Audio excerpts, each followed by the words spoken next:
మహోన్నతులైన యేసుక్రీస్తు ప్రభుల వారి శ్రేష్టమైన నామంలో మీకు అందరికీ సర్వశుభాలు కలుగును గాక.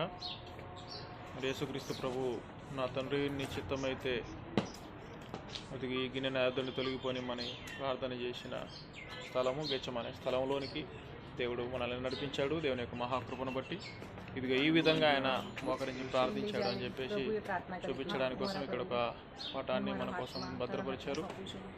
ఇది గెచ్చమనే తోట.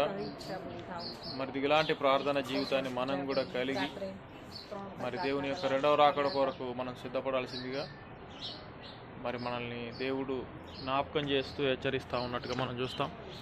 గెచ్చమనే తోట ఇది 2000 సంవత్సరాల క్రితం నుంచి ఉంటున్న ఒలీవల చెట్టు. ఈ ఒలీవల తోటలో అనేక సంవత్సరాలుగా ఉంటున్న ఒలీవల చెట్లను మనం చూడగలుగుతాం. ఇక్కడ చూడండి. దేవుని యొక్క మహాకృప కాపుదల మీ అందరికీ తోడై ఉండి నడిపించును గాక. ఆమేన్, ఆమేన్, ఆమేన్.